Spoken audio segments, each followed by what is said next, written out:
तब सब अपने अपने घर चले गए, परंतु यीशु जैतून के पहाड़ पर गया।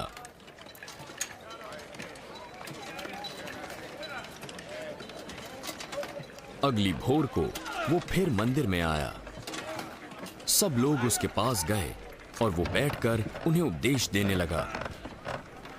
तब शास्त्री और फरीसी एक स्त्री को लाए जो व्यभिचार में पकड़ी गई थी और उसको बीच में खड़ा कर दिया।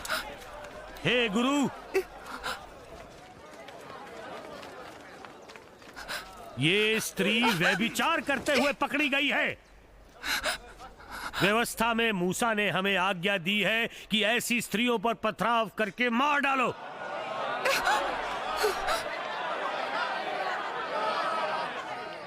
अब तेरा क्या कहना है? उन्होंने यीशु को परखना चाहा ताकि उस पर कोई दोष लगा सकें, परंतु यीशु झुककर उंगली से भूमि पर लिखने लगा।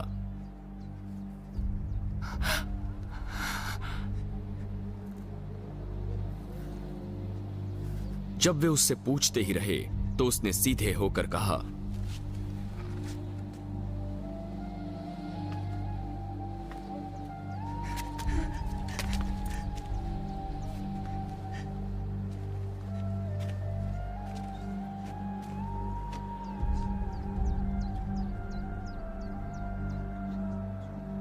तुम में से जो निष्पाप हो वही पहले उसको पत्थर मारे। और फिर झुककर उंगली से लिखने लगा।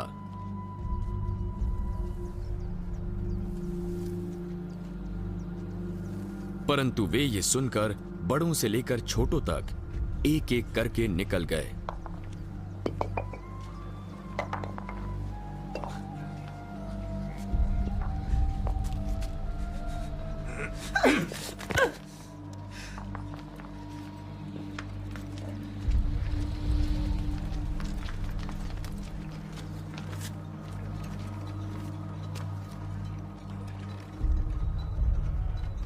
और यीशु अकेला रह गया और वो स्त्री वहीं खड़ी रही।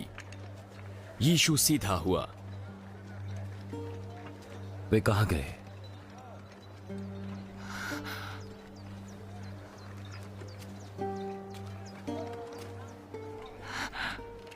क्या किसी ने तुझ पर दंड की आज्ञा ना दी? किसी ने नहीं प्रभु। मैं भी तुझ पर दंड की आज्ञा नहीं देता। जा और फिर पाप ना करना।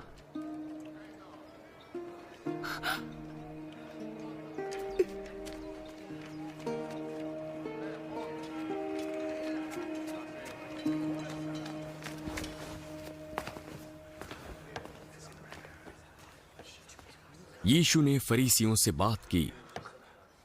जगत की ज्योति मैं हूं, जो मेरे पीछे होलेगा वो अंधकार में ना चलेगा और जीवन की ज्योति पाएगा। तू अपनी गवाही आप दे रहा है जिससे कुछ सिद्ध नहीं होता। नहीं, भले ही मैं अपनी गवाही आप देता हूं फिर भी वो सच्ची है, क्योंकि मैं जानता हूं कि मैं कहां से आया हूं और कहां को जाता हूं। परंतु तुम नहीं जानते कि मैं कहां से आता हूं या कहां को जाता हूं। तुम मानव रीति से न्याय करते हो, मैं किसी का न्याय नहीं करता। और यदि मैं न्याय करूं भी तो मेरा न्याय सच्चा है, क्योंकि मैं अकेले न्याय नहीं करता, परंतु मेरे साथ मुझे भेजने वाला पिता है। तुम्हारी व्यवस्था में भी लिखा है कि दो जनों की गवाही मिलकर ठीक होती है। मैं तो आप अपनी गवाही देता हूं और दूसरी मेरा पिता जिसने मुझे भेजा है। तेरा पिता कहां है? न तुम मुझे जानते हो न मेरे पिता को। यदि मुझे जानते तो मेरे पिता को जानते। यीशु ने ये सारे उपदेश मंदिर में के भंडार घर में दी, जहां उपहार के संदूक थे। किसी ने उसे न पकड़ा, क्योंकि उसका समय अब तक नहीं आया था। मैं तो चला जाऊंगा और तुम मुझे ढूंढोगे और अपने पाप में मरोगे। जहां मैं जाता हूं वहां तुम नहीं आ सकते। वो कहता है जहां मैं जाता हूं वहां तुम नहीं आ सकते। क्या वो अपने आप को मार डालेगा? तुम इस संसार के हो, पर मैं ऊपर से आया हूं। तुम इस संसार के हो पर मैं इस संसार का नहीं। इसीलिए मैंने तुमसे कहा कि तुम अपने पापों में मरोगे, क्योंकि यदि तुम विश्वास नहीं करोगे कि मैं वही हूं तो अपने पापों में मरोगे। तू है कौन? वही हूं जो प्रारंभ से तुमसे कहता आया हूं। मुझे तुम्हारे बारे में भी बहुत कुछ कहना है, तुम पर दोष लगाने हेतु, परंतु मेरा भेजने वाला सच्चा है और जो मैंने उससे सुना है वही जगत से कहता हूं।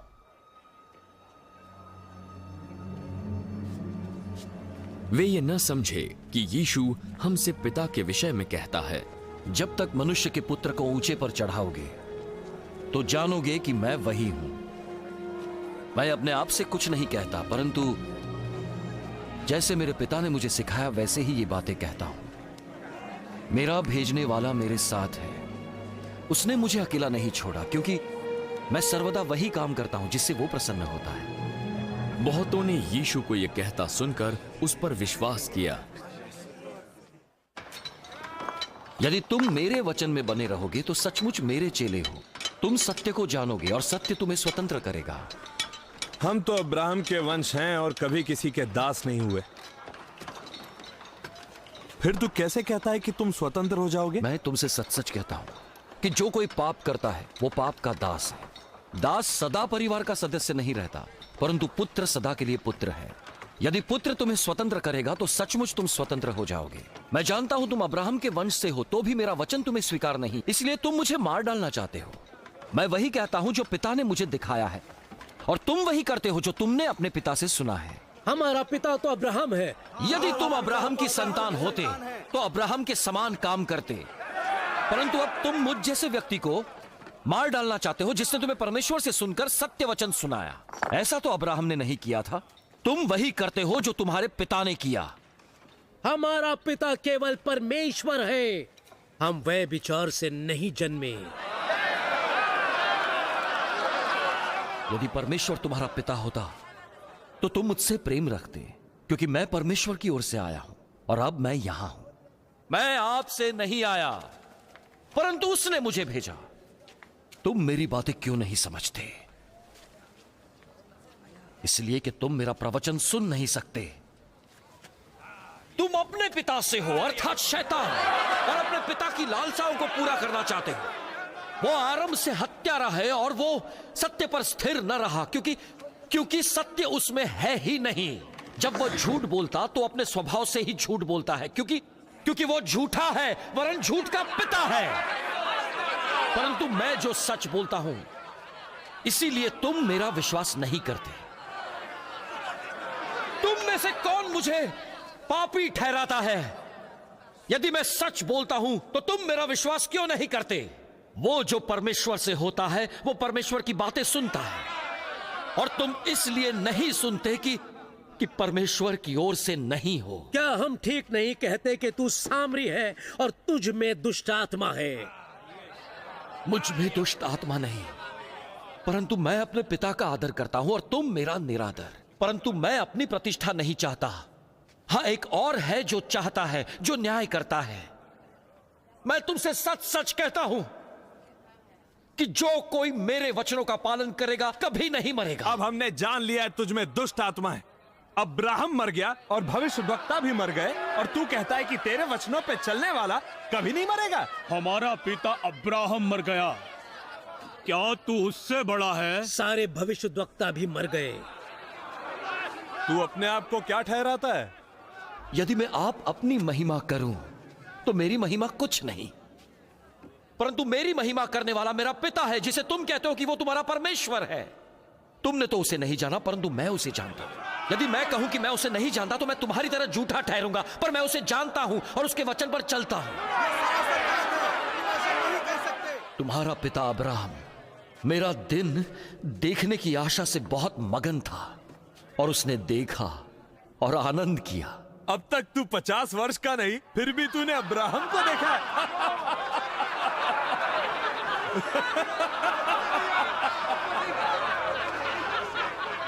मैं तुमसे सच सच कहता हूं,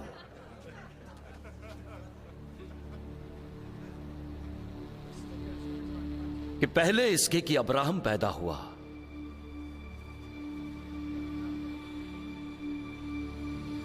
मैं हूं। तब उन्होंने उसे मारने के लिए पत्थर उठाया। इसने परमेश्वर की निंदा की। छोड़ो नहीं उसे, पकड़ो उसे जाकर। ये ऐसा कैसे कर सकता है? ये कौन जिंदा है?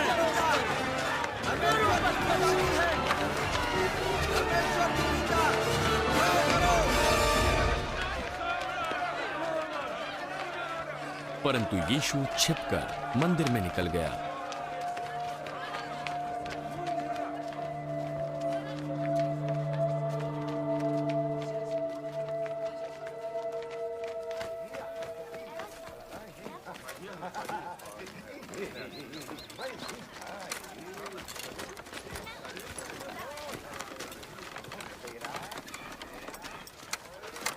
जाते हुए यीशु ने एक व्यक्ति को देखा जो जन्म से अंधा था।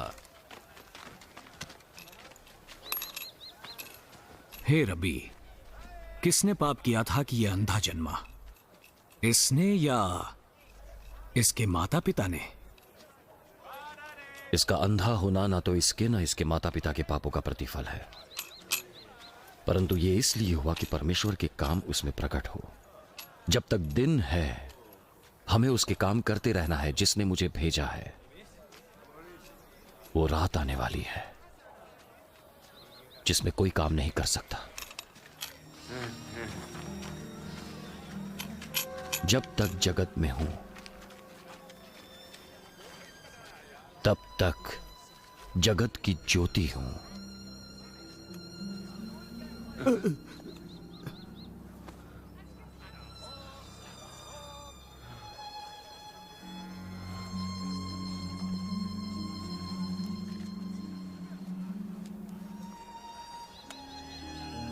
ये कहकर यीशु ने भूमि पर थूका और उस थूक से मिट्टी सानी और उस मिट्टी को उस अंधे की आंखों पर लगा दी।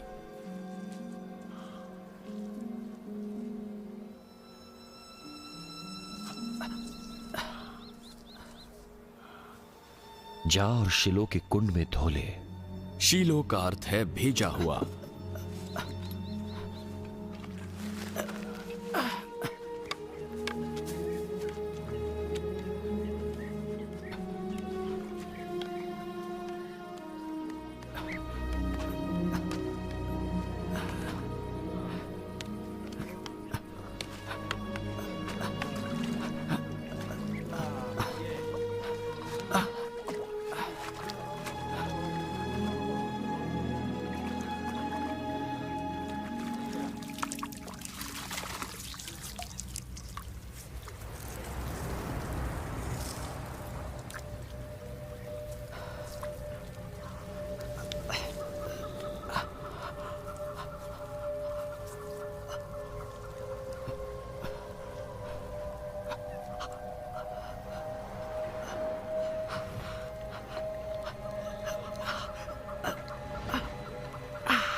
उसने जाकर धोया और देखता हुआ लौट आया।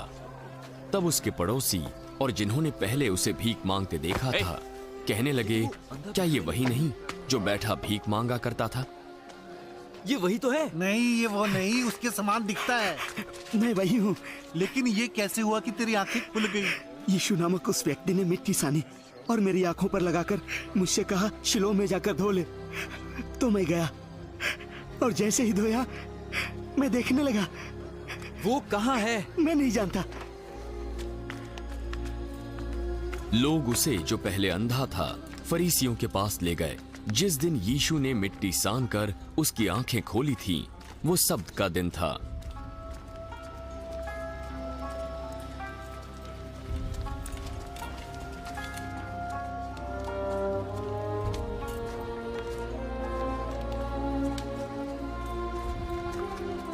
फिर फरीसियों ने भी उससे पूछा कि उसकी आंखें कैसे खुल गईं। उसने मेरी आंखों पर मिट्टी लगाई, फिर मैंने धो लिया और अब मैं देख सकता हूं। ये मनुष्य परमेश्वर की ओर से नहीं, क्योंकि ये सप्त का दिन नहीं मानता। एक पापी व्यक्ति ऐसे चिन्ह कैसे दिखा सकता है? तब उनमें फूट पड़ गई। उसने तेरी आंखें खोली हैं, तो तू उसके विषय में क्या कहता है? वो भविष्यद्वक्ता है। परंतु यहूदियों को विश्वास न हुआ कि वो अंधा था और अब देखता है, जब तक उन्होंने उसके, जिसकी आंखें खुल गई थी, उसके माता पिता को बुलाकर न पूछा, क्या ये तुम्हारा पुत्र है जिसे तुम कहते हो कि अंधा जन्मा था? फिर अब कैसे देखता है? हम तो जानते हैं कि ये हमारा पुत्र है और अंधा जन्मा था, परंतु हम ये नहीं जानते कि अब कैसे देखता है, और न ये जानते हैं कि किसने उसकी आंखें खोली। वो सियाना है, उसी से पूछ लो, वो अपने विषय में आप कह देगा। ये बातें उसके माता पिता ने इसलिए कही क्योंकि वे यहूदियों से डरते थे, क्योंकि यहूदी एक मत हो चुके थे कि यदि कोई कहे कि वो मसीह है तो आराधनालय से निकाला जाए। इसी कारण उसके माता पिता ने कहा, वो सयाना है, उसी से पूछ लो। तब उन्होंने जन्म से अंधे को बुलाकर दूसरी बार उससे पूछा, परमेश्वर के आगे सच बोलने की शपथ ले। हम जानते हैं तेरी आंखें खोलने वाला पापी है। मैं नहीं जानता कि वो पापी है या नहीं। मैं एक बात जानता हूं, मैं अंधा था और अब देख सकता हूं।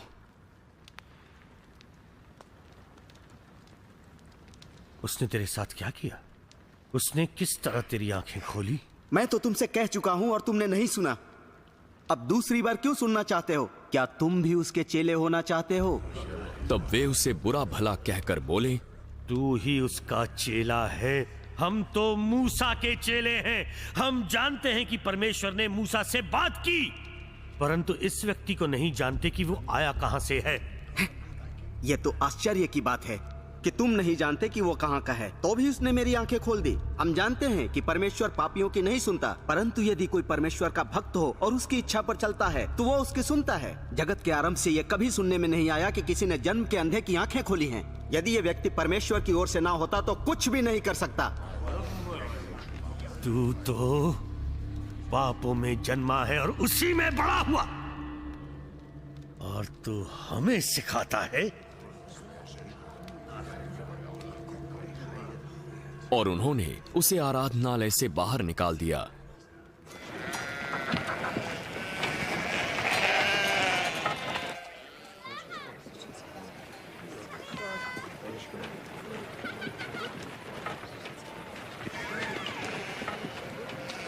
जब यीशु ने सुना क्या हुआ था, तब वो जाकर उस व्यक्ति से मिला।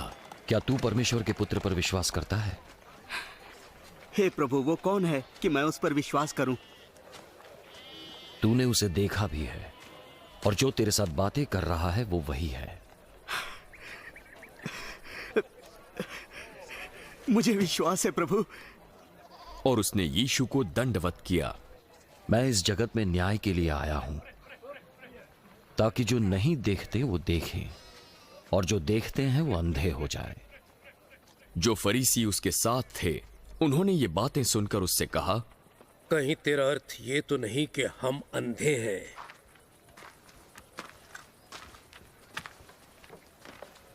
यदि तुम अंधे होते तो पापी न ठहरते, परंतु अब कहते हो कि हम देखते हैं, इसलिए तुम्हारा पाप बना रहता है। मैं तुमसे सच सच कहता हूं कि जो कोई द्वार से भेड़शाला में प्रवेश नहीं करता, परंतु किसी दूसरी ओर से चढ़ जाता है, वो चोर और डाकू है। परंतु जो द्वार से भीतर प्रवेश करता है वो भेड़ों का चरवाहा है। उसके लिए द्वारपाल द्वार खोल देता है और भेड़ें उसकी आवाज सुनती है, और वो अपनी भेड़ों को नाम ले लेकर बुलाता है और बाहर ले जाता है। जब वो उन्हें बाहर निकाल चुकता है तो वो उनके आगे आगे चलता है, क्योंकि वे उसकी आवाज पहचानती हैं।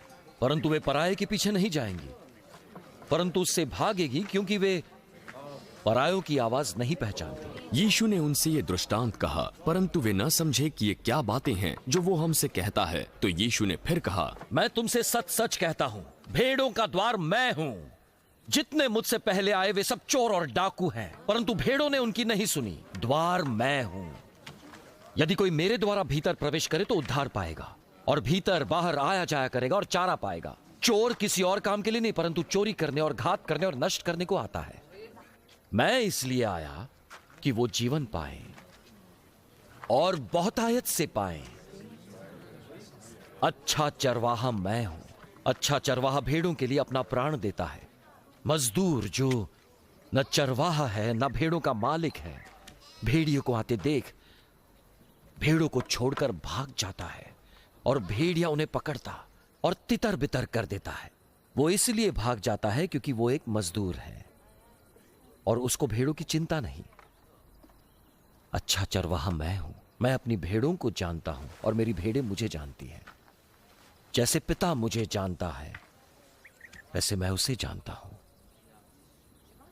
और मैं उनके लिए प्राण देने को तैयार हूं। मेरी और भी भेड़ें हैं जो इस भेड़शाला की नहीं। मुझे उनको भी तो लाना है।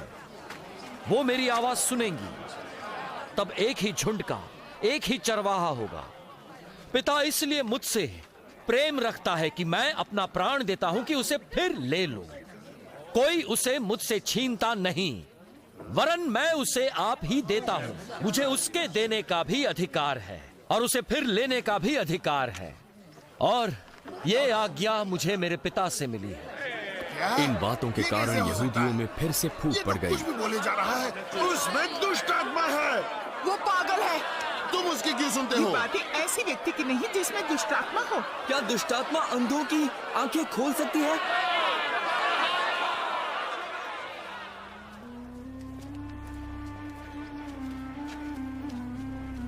जाड़े की ऋतु थी और यरूशलेम में मंदिर स्थापन पर्व मनाया जा रहा था।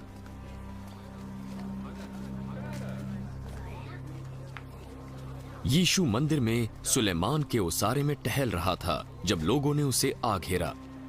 तू हमारे मन को कब तक दुविधा में रखेगा? हमें साफ साफ कह दे, क्या तू मसीह है? मैंने तुमसे कह दिया, पर तुम विश्वास करते ही नहीं। जो काम मैं अपने पिता के अधिकार से करता हूं वो मेरे गवाह है, पर तुम विश्वास नहीं करोगे क्योंकि तुम मेरे भेड़ नहीं हो। मेरी भेड़ें मेरी आवाज सुनती है। मैं उन्हें जानता हूं और वो मेरे पीछे पीछे चलती है। मैं उन्हें अनंत जीवन देता हूं और वो कभी नहीं मरेंगी। कोई उन्हें मेरे हाथ से छीन न लेगा। मेरा पिता जिसने उन्हें मुझको दिया है वो सबसे बड़ा है और कोई उन्हें पिता के हाथ से छीन नहीं सकता। मैं और पिता एक हैं।